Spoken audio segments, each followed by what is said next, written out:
Regardez la vie des diocèses avec la Mutuelle Saint-Martin.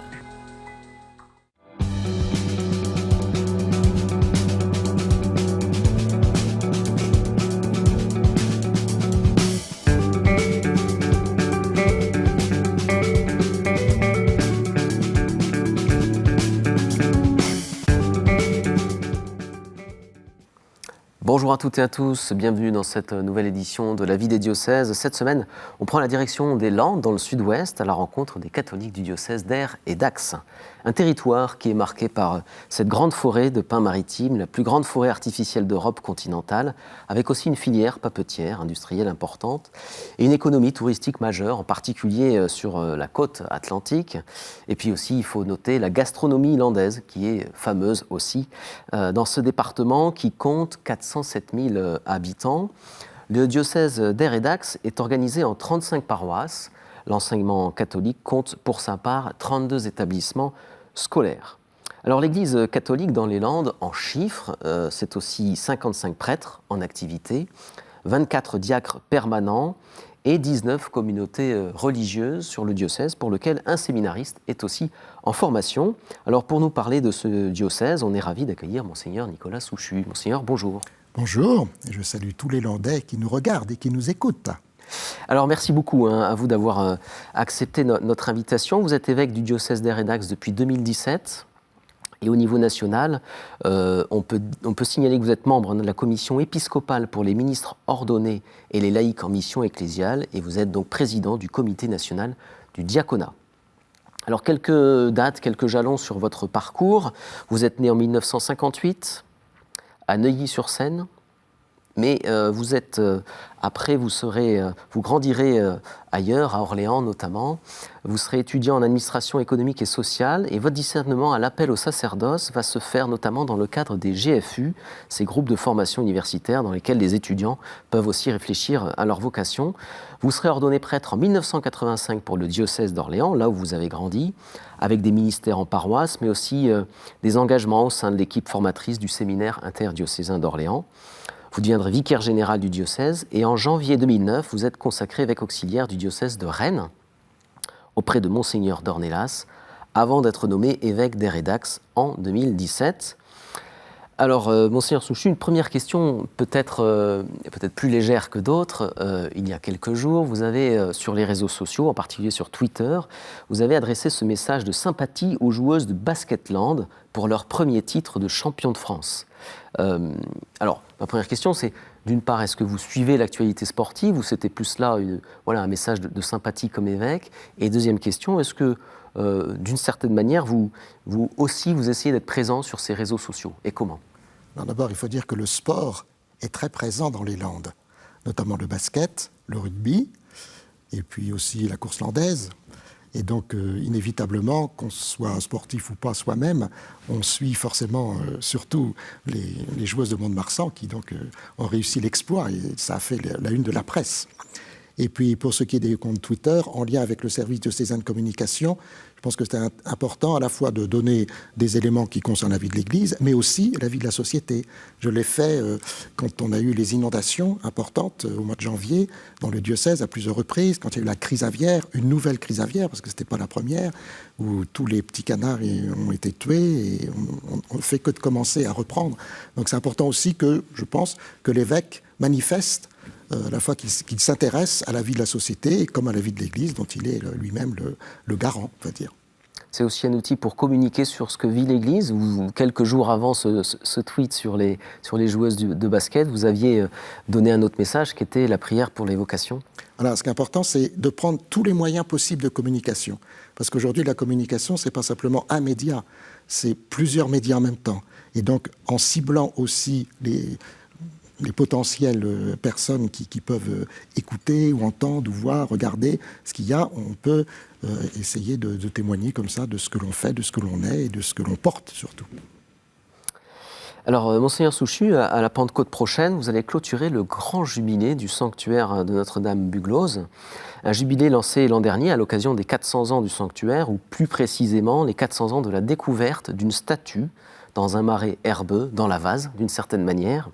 Alors c'était en 1620, une statue qui aurait été cachée là 50 ans plus tôt à peu près, pendant les guerres de religion. Alors une chapelle y sera érigée, point de départ d'un pèlerinage auprès de Notre-Dame de Buglose. Et donc 400 ans plus tard, le jubilé a été lancé l'an dernier. Et une communauté religieuse, la communauté mère du Divin Amour, a la mission d'animer désormais ce sanctuaire. Mais évidemment, en 2020 et en 2021, le Covid, ou la Covid, a changé pas mal de plans en ce qui concerne notamment tous les événements liés à ces 400 ans. Je vous propose, pour le comprendre et pour mieux savoir un petit peu ce qui a été vécu, d'écouter notamment le père Thomas Hadot, c'est le recteur du sanctuaire. L'évêque Monseigneur Souchu a bien voulu nous accueillir dans ce diocèse pour apporter un sang nouveau, un souffle nouveau. Et par notre charisme d'évangélisation, notre charisme de l'annonce de la parole, nous comptions donner le meilleur de nous-mêmes pour faire redécouvrir ce sanctuaire. Le message de Buglose, c'est de la vase à la lumière. Donc il s'agit pour nous de tout faire pour faire rayonner ce sanctuaire dans les Landes et même au-delà des Landes. Le jubilé, bien sûr, nous ne l'imaginions pas du tout comme ça, mais l'histoire de Notre-Dame de Buglose a été elle-même très mouvementée et finalement, dans cette petite période de 2 ans de ce jubilé contrarié, eh bien, on effleure un peu tous ces 400 ans d'histoire qui n'ont pas été un long fleuve tranquille.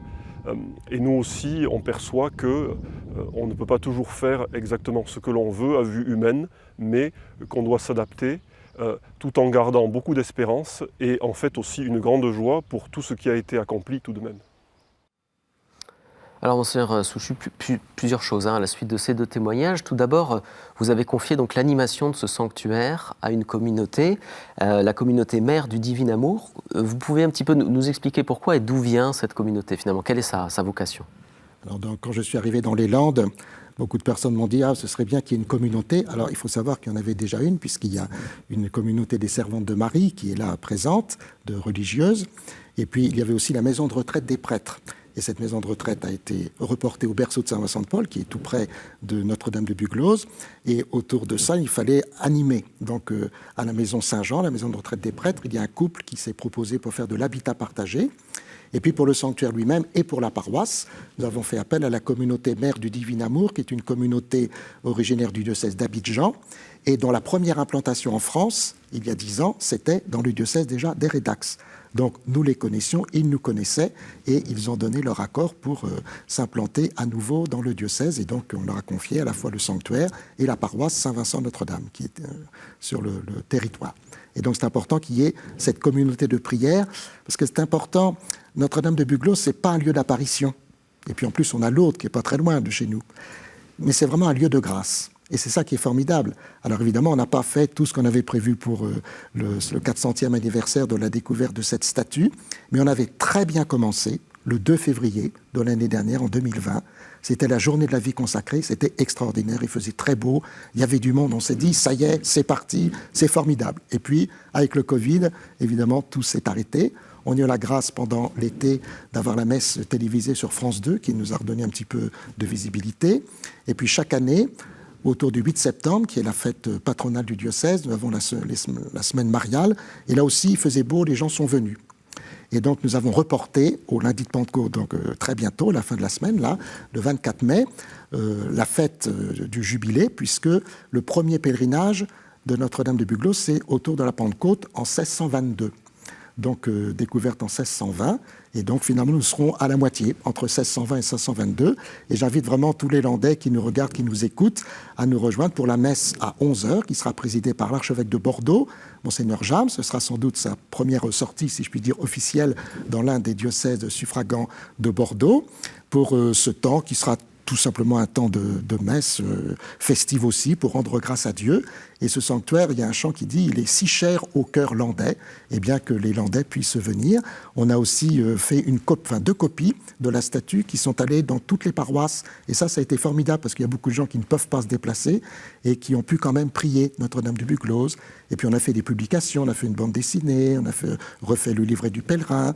Et puis avec la Société de Borda, qui est la société historique de Dax, on a prévu, et déjà reporté 2 fois, mais c'est encore prévu pour l'an prochain, une journée historique pour montrer que ce sanctuaire se situe vraiment dans un ensemble à la fois d'histoire, de religion, de piété populaire. Et vraiment, c'est vraiment un lieu de grâce. Et comme il y a très longtemps qu'on n'a pas pu se retrouver, se rencontrer, on espère bien que chacun pourra faire cette démarche et y trouvera la joie. Et sur lundi de Pentecôte, en plus, c'est la fête de Marie, mère de l'Église. Donc ça tombe vraiment très bien pour faire ce jubilé des 400 ans de Notre-Dame de Buglose. Qu'est-ce que vous attendez comme fruit de ce jubilé et peut-être plus globalement et à long terme du rayonnement de ce sanctuaire pour le diocèse et peut-être au-delà? Comme l'a dit le recteur, le thème qu'on a choisi, c'est de la vase à la lumière, puisque la statue a été trouvée dans la vase et maintenant elle est dans la lumière de la basilique.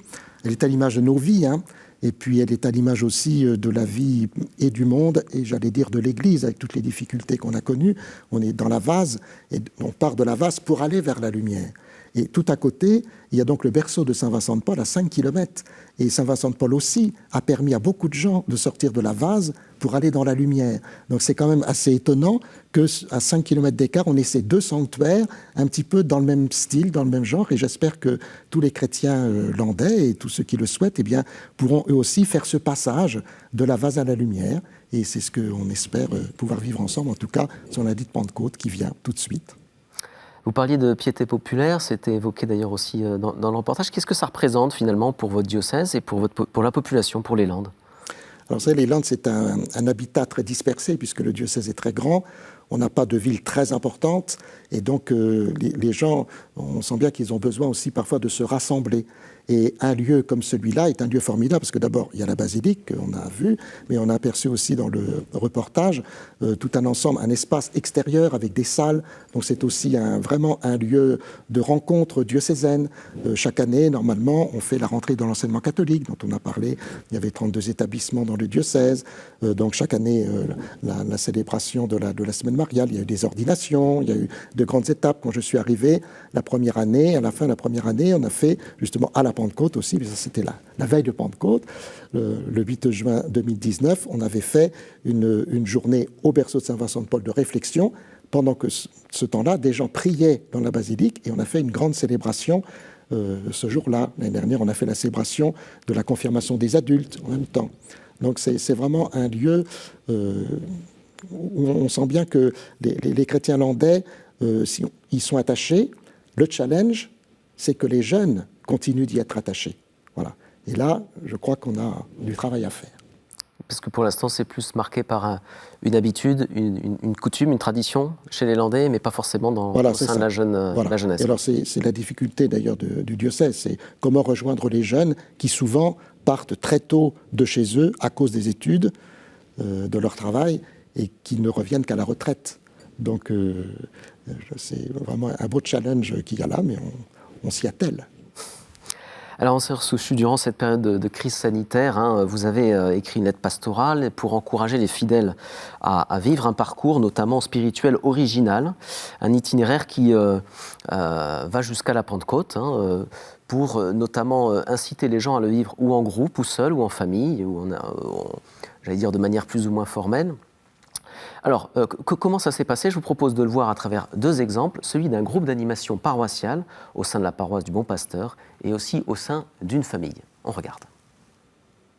Le Père Bruno réunit son équipe d'animation pastorale paroissiale à Saugnac et Cambran dans l'agglomération de Dax. Aujourd'hui, les 5 membres de l'équipe prennent un temps pour lire ensemble une parole biblique à partir d'un livret. Les Égyptiens s'écrièrent « Fuyons devant Israël !» car c'est le Seigneur qui combat pour eux, contre nous. Le Père Bruno a participé à l'élaboration de ce parcours spirituel proposé à tous les fidèles du diocèse d'Aire et d'Ax depuis l'Avent. On voulait offrir un outil qui permette à chacun de se ressourcer. Deuxième importance, c'est la forme plutôt. Les fiches, elles sont faites soit pour être priées ou méditées individuellement, soit en groupe, alors des groupes qui se constituent pour l'occasion, ou au contraire des groupes qui existent déjà. Donc pour nous justement, il y avait importance de la forme et du fond en fonction des circonstances d'aujourd'hui, à savoir cette année Covid qui a beaucoup perturbé quand même la vie des paroisses. Est-ce qu'on peut se réunir? Est-ce qu'on peut se rassembler? C'est pas simple. Donc il fallait offrir une forme qui permette beaucoup d'adaptabilité. Voilà. Serge, quant à lui, a été très touché par ce parcours vécu en petits groupes et notamment par les partages autour de la parole. Ça m'a un peu secoué, notamment celle sur l'annonce à Marie par l'ange. S'engager à la suite de Dieu, c'est quand même, ça fout la trouille quand même. Donc quand même, sois sans crainte, et puis rien n'est impossible à Dieu. Bon, tout ça, c'est pour m'accompagner, pour nous accompagner, quoi. Donc ça porte toujours le groupe parce que chacun a retenu un passage, une phrase, etc. Et jamais ou rarement la même. Et même si c'était la même phrase, on n'en pensait pas la même chose. Donc c'est toujours enrichissant. À quelques kilomètres, à Bugloz, une famille vient de s'installer. Sophie, la maman, a également suivi cette proposition spirituelle avec son mari et cela les a aidés dans leur vie familiale. C'est vraiment la phrase « Va, le Seigneur est avec toi » que l'on retient en fait, qui chapeaute tout cet itinéraire et qui a fait écho à nos expériences familiales d'appels reçus et notamment à quitter la vie parisienne pour venir vivre dans les Landes. Voilà, faire confiance, se dire que Dieu était avec nous, même si tout n'était pas très clair et tout ne semblait pas forcément simple.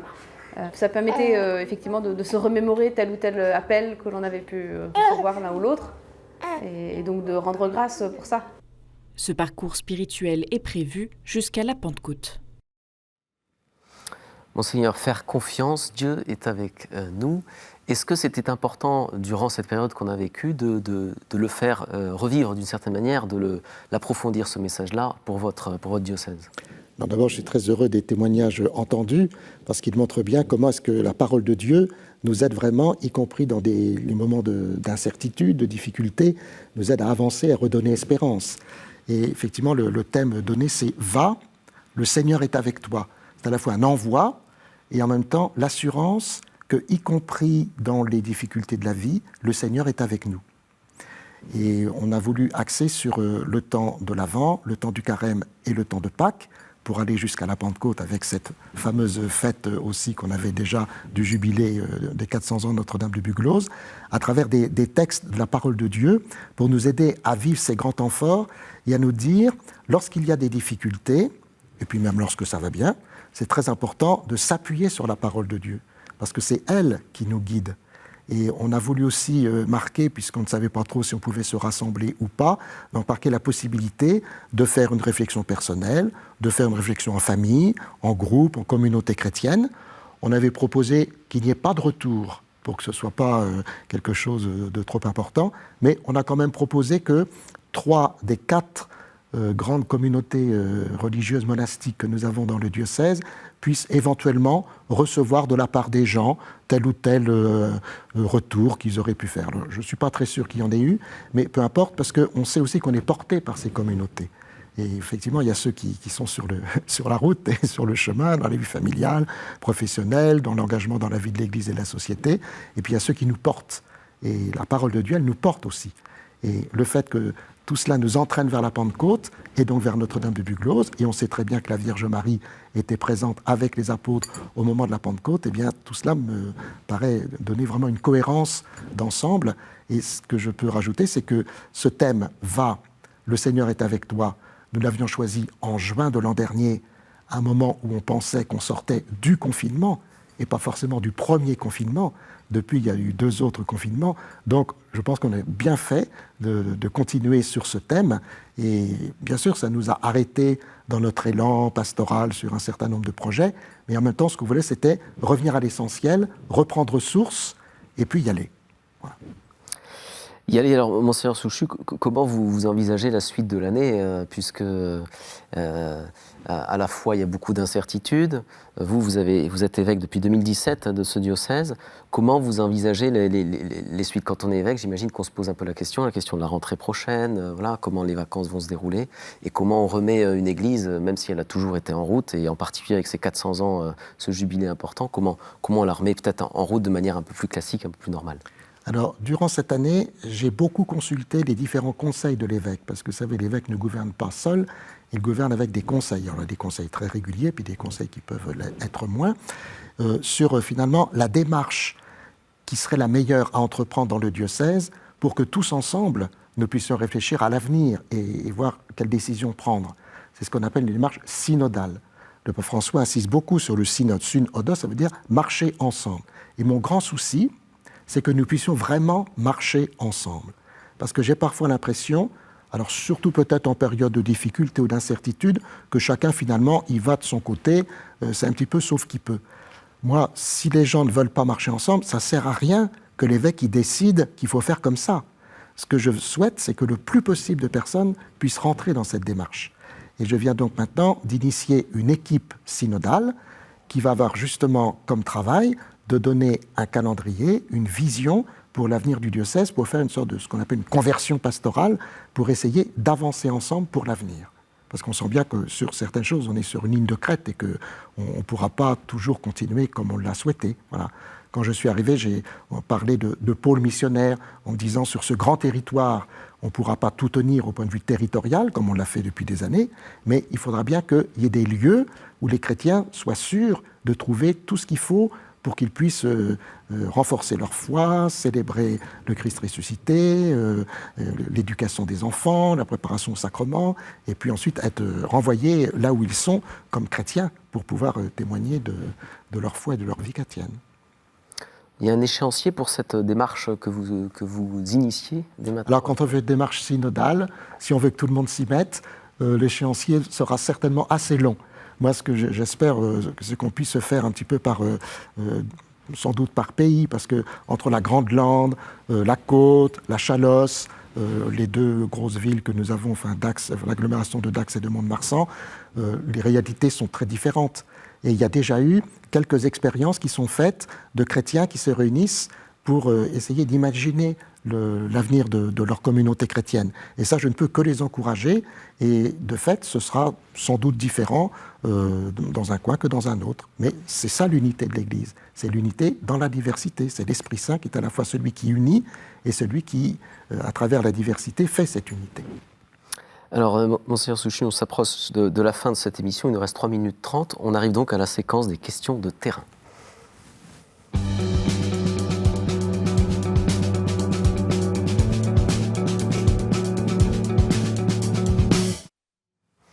Alors, une première question posée par frère Limar Yoboué. Il est de la communauté mère de Divin Amour de Bugloz. Bonjour, Monseigneur. Pouvez-vous nous dire comment mener votre pastorale dans les Landes? Voilà, Monseigneur, votre pastorale. Je reformule peut-être la question, s'il fallait donner une priorité, en fait, pour vous, un souci majeur. Alors, quand on a parlé avec les différents conseils que j'ai pu consulter, il y a un mot qui tout d'un coup est venu, c'est celui de fraternité. En se disant, plus nos communautés sont fraternelles, plus elles pourront témoigner de ce qu'elles font. Et puis cette fraternité, c'est la fraternité du baptême, mais c'est aussi une fraternité liée à la vie dans la société. On sent bien qu'on est dans une société dure, difficile, et que les chrétiens, ils ont un rôle à jouer là-dessus. Et donc peut-être que ce sera un espèce de fil rouge qui nous permettra d'avancer sur cette démarche synodale qui, j'espère, pourra porter du fruit pour les années qui viennent. Alors, une deuxième question qui vous est posée par Marie-Françoise. Vous avez organisé un pèlerinage tous les mois, ou à peu près tous les mois, et nous faisons ce pèlerinage pour demander des prêtres pour nous accompagner. Depuis que nous faisons ces pèlerinages, est-ce que vous avez été interpellé par des jeunes, des personnes des environs, dans cette démarche, dans cette réflexion ? Alors, Monseigneur, je reformule peut-être aussi la question. Donc, c'est un pèlerinage qui va du berceau, c'est ça, de Saint-Vincent-de-Paul jusqu'à Bugloz.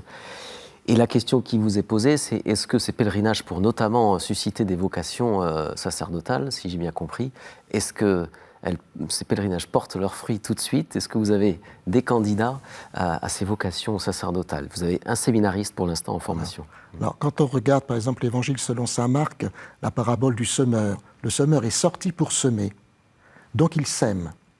Ce qui est important, c'est la manière dont la semence tombe sur le terreau. Et donc, pour moi, l'important pour les vocations, c'est de travailler le terreau. Et là, on a beaucoup de travail à faire. Et donc, ça ne se fait pas du jour au lendemain. Et donc, c'est important aussi, c'est de développer la manière dont on va parler des vocations. Donc, il y a ce pèlerinage le premier samedi de chaque mois, qui a été initié par mon prédécesseur. Alors, des fois, on est 5, des fois, on est 15, des fois, on est 30, des fois, on ne peut pas y aller parce qu'il pleut. Et puis, il y a le monastère invisible, qui est aussi un réseau de prières. Je ne suis pas très sûr qu'il soit bien connu, bien qu'invisible, il faut qu'il soit connu, parce qu'il faut aussi manifester cela. Et il faut aussi enlever la peur, parce que les gens ont peur, ils se demandent comment on va faire les années prochaines. Donc voilà, travailler le terreau et avoir la certitude que le semeur est sorti pour semer. Merci beaucoup, Monseigneur Souchu, d'avoir donc accepté notre invitation et répondu à nos questions, à celles des fidèles de votre diocèse. C'est la fin de cette émission. Merci encore. Merci à vous de l'avoir suivi. Si vous voulez en savoir un peu plus sur le diocèse, vous pouvez vous reporter sur le site internet du diocèse dont l'adresse s'affiche en bas de votre écran. Vous pouvez aussi revoir cette émission sur notre site internet kto.tv.com. Je vous remercie de votre fidélité et je vous dis à bientôt.